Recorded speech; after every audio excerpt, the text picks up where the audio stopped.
Oke, assalamualaikum warahmatullahi wabarakatuh. Bertemu kembali dengan saya Yono Maulana.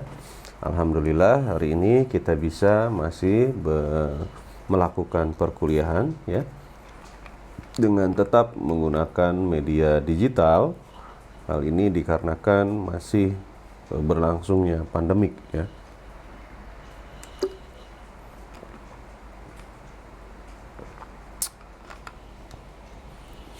Setelah sebelumnya kita membahas perkenalan, kemudian dilanjutkan dengan materi pertama, yaitu tentang memahami komunikasi bisnis. Yang pertama, dasar-dasar komunikasi. Berikutnya kita akan ngebahas tentang interpersonal communication atau yang disebut dengan komunikasi antar pribadi ya.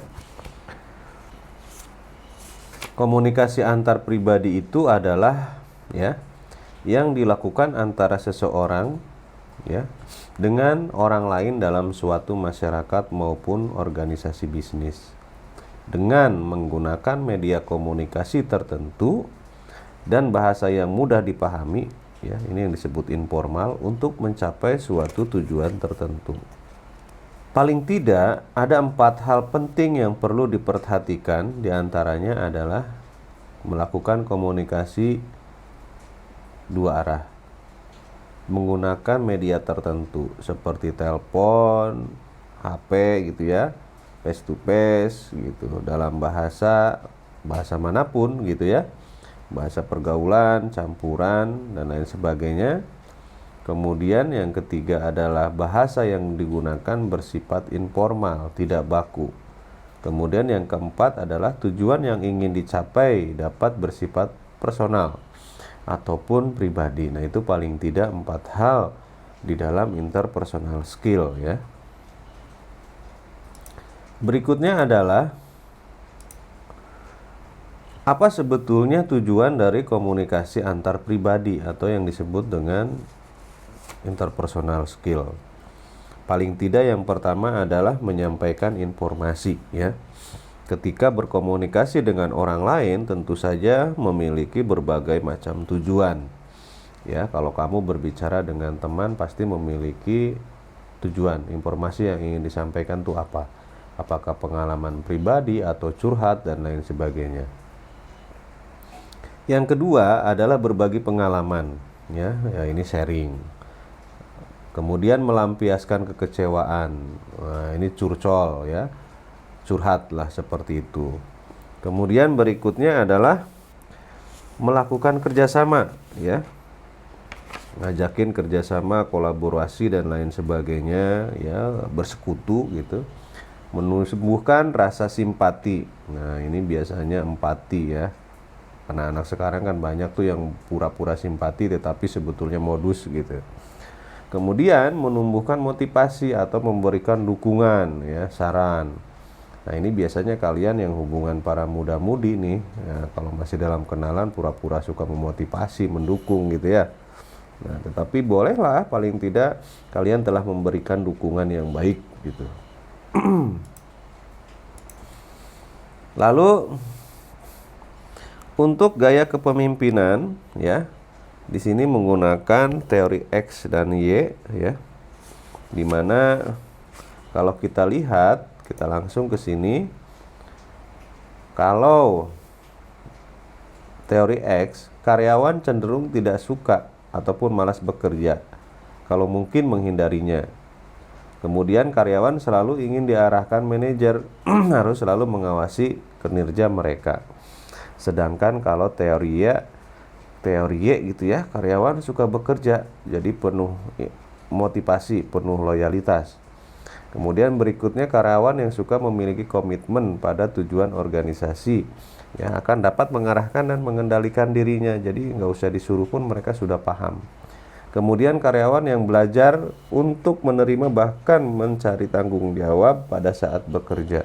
Nah, ini teori X dan Y ini banyak terjadi di dalam sebuah perusahaan Bahkan ada sebagian orang ya di teman-teman saya itu bilang, kalau orang-orang X ini nih itu sebetulnya tidak lebih dari numpang hidup di perusahaan. Jadi bagi kalian nanti kalau menjadi seorang karyawan atau bergabung profesional dalam sebuah perusahaan ya, atau kalian menjadi seorang manajer, itu tolong harus lebih bertanggung jawab, memiliki motivasi yang tinggi, memiliki kreativitas yang tinggi, tanggung jawab juga yang sepenuh hati ya, sehingga perusahaan dapat mengandalkan kalian di dalam tugas dan tanggung jawab.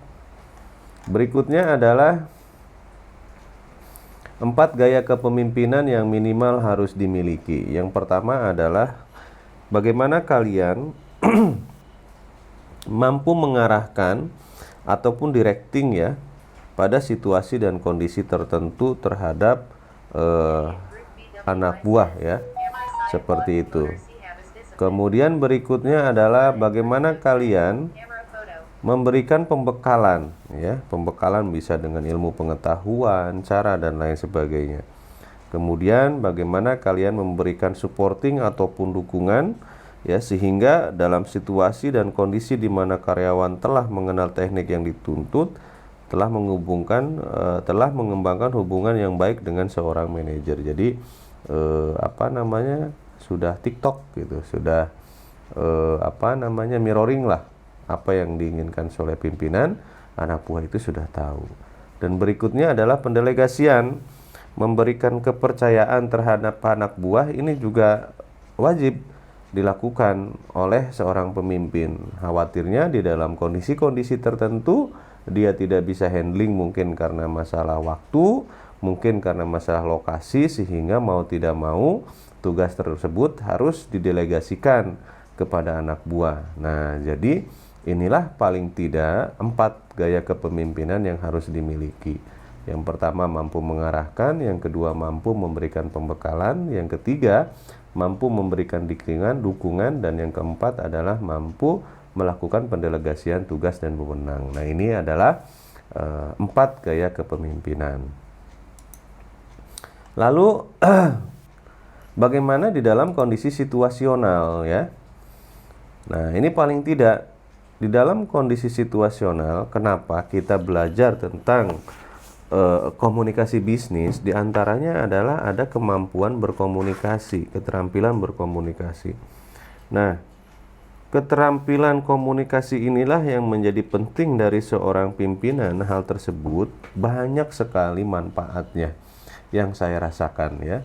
Saya bisa berbicara di depan beberapa forum besar, kemudian bisa bernegosiasi dan lain sebagainya. Ini akibat dari kemampuan saya berkomunikasi. Kemudian ada keterampilan analitis ya, di mana keterampilan analitis ini adalah keterampilan yang harus dimiliki oleh seorang manajer dalam melakukan evaluasi atau penilaian kinerja bawahan karyawan yang melaksanakan pekerjaan mereka. Berikutnya adalah keterampilan fleksibilitas. Apa yang dimaksud dengan fleksibilitas ya? Nah, ini adalah penerapan gaya kepemimpinan kadangkala ditetapkan secara kaku, tetapi ya dapat juga diterapkan secara luas, tergantung pada situasi kondisi yang ada. Keterampilan fleksibilitas merupakan keterampilan yang harus dimiliki oleh seorang manajer dalam menerapkan gaya kepemimpinan dalam situasi dan kondisi yang tepat, berdasarkan hasil analisis yang tepat pula. Jadi nggak selalu di dalam melakukan pengaturan gitu ya, atau pengelolaan organisasi, teman-teman harus selalu kaku gitu ya. Itu tidak. Ada kalanya persoalan itu memang harus diselesaikan di dalam ruang rapat, tapi ada kalanya juga permasalahan itu juga bisa selesai di warung kopi. Itu seperti itu ya. Jadi tidak selalu pendekatan-pendekatan yang kaku. Ingat teori organisasi ya, bahwa organisasi itu adalah terdiri dari ilmu pengetahuan dan seni ya. Nah, itu. Jadi intinya bagaimana kita mampu melakukan dan melihat situasi yang ada, ya.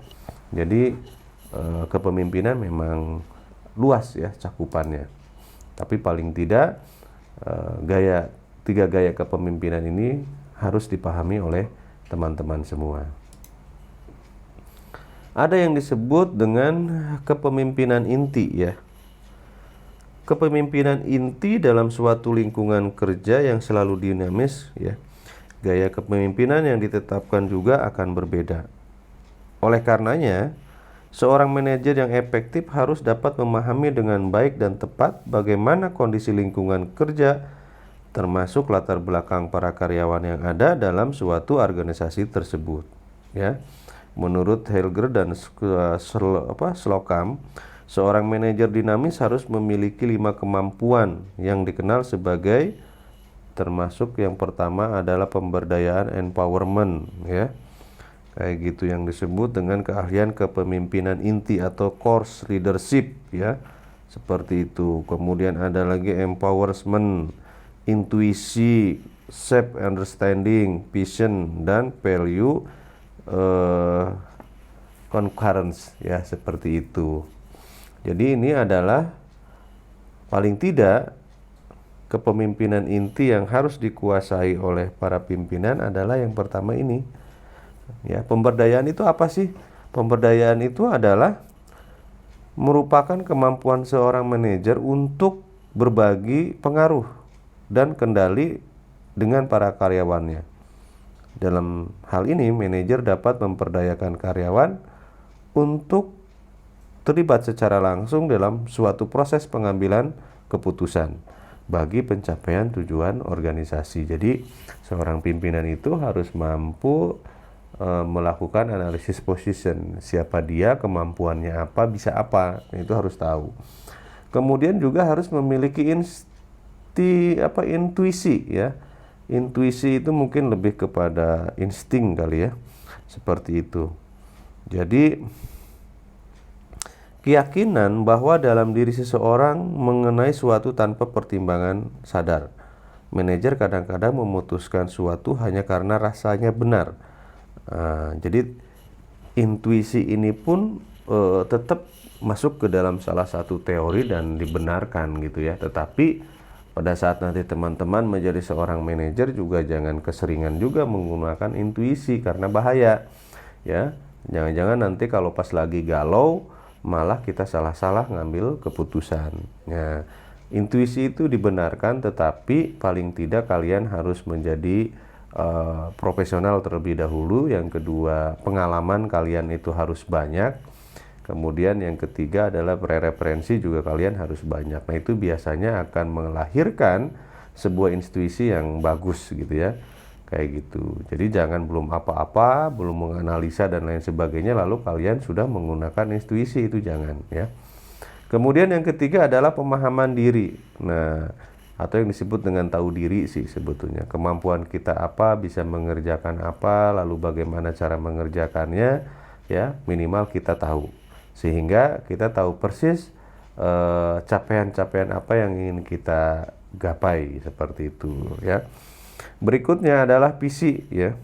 Visi di sini tentu saja harus mendukung visi pencapaian dari sebuah perusahaan. Makanya di dalam sebuah organisasi, visi dan misi itu penting, yang kemudian itu nanti akan dijabarkan oleh para manajer yang disampaikan kepada bawahannya bagaimana bersepakat untuk mencapai visi ataupun mimpi tersebut. Nah, yang kelima adalah nilai ataupun value dari sebuah perusahaan ya, ataupun dari pribadi seseorang, kepemimpinan kayak begitu. Ini adalah merupakan kemampuan untuk memahami dan memadukan prinsip organisasi dengan nilai karyawan. Ya, ketidaksesuaian antara keduanya akan berdampak pada terganggunya kelancaran kegiatan operasional suatu organisasi perusahaan. Ya, jadi kegiatan pemogokan, unjuk rasa, demo dan lain sebagainya ini akibat dari ketidaksesuaian nilai gitu. Nah, maka daripada itulah penting sekali untuk menyesuaikan nilai-nilai perusahaan ataupun corporate culture terhadap masyarakatnya, terhadap karyawannya gitu, supaya bisa beriringan dan sejalan, satu pemahaman seperti itu. Oke, berikutnya kita tadi sudah berbicara mengenai sisi apa namanya yang disebut dengan interpersonal skill communication. Kemudian kita juga berbicara mengenai kepemimpinan gitu ya. Maka kita juga harus tahu bahwa manusia itu pada dasarnya memiliki kebutuhan. Ya, ini yang seringkali disebut dengan teori Maslow. Paling tidak ada 5 tingkatan kebutuhan dasar hidup manusia yang menurut Maslow itu. Yang pertama adalah kebutuhan fisiologis, kayak model makan, minum, menghirup udara gitu ya, dan lain sebagainya. Setelah itu manusia akan memiliki, sebentar, handphone saya bunyi terus ya. Oke, kita lanjutkan bahwa kebutuhan berikutnya adalah sosial ya. Pada tingkat ini orang butuh untuk meningkatkan dirinya pada kelompok sosial tertentu ya. Kemudian yang berikutnya peningkatan kepada harga diri, dan yang paling tinggi adalah aktualisasi diri. Nah, kenapa banyak di antara kita masyarakat yang ingin menjadi artis, yang ingin menjadi tokoh masyarakat dan ingin menjadi tokoh-tokoh politik. Ini diantaranya adalah ya kebutuhan manusia. Memang sebetulnya yang paling tinggi yaitu aktualisasi diri.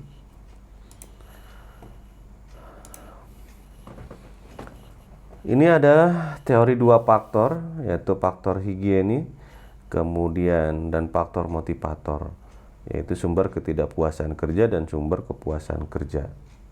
Sumber ketidakpuasan kerja diantaranya kondisi kerja, kebijakan perusahaan, supervisi, gaji, hubungan dengan rekan kerja, status, keamanan kerja, dan kehidupan pribadi. Nah, ini seringkali sebagai sumber ketidakpuasan. Sementara yang sebelah kanan ini, pekerjaan itu sendiri, ya, ada orang yang puas karena memang passionnya di situ. Kemudian tanggung jawab yang dia miliki, kemudian dia juga mendapatkan pengakuan dari perusahaannya, dan dia juga mendapatkan prestasi dari apa yang telah dia lakukan. Kemudian pada akhirnya dia diberikan promosi ya, dan pada akhirnya dia akan mendapatkan pertumbuhan jabatan dan pengembangan keilmuan, diikut training dan lain sebagainya. Nah, ini biasanya di dalam sebuah organisasi merupakan sumber kepuasan kerja ya. Saya ingin kalian mencoba mengaktualisasikan diri dengan cara ya, yaitu buat video pendek ya, hanya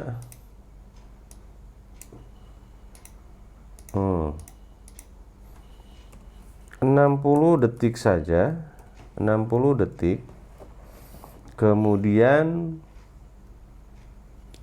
perkenalkan diri kalian semenarik mungkin ya. Kemudian sampaikan keunikan ataupun kelebihan kalian yang dapat menarik orang lain ya, seperti itu. Silakan dibuat. Kemudian nanti tugas yang telah dibuat ini ya, tugas yang telah dibuat ini nanti teman-teman kirim melalui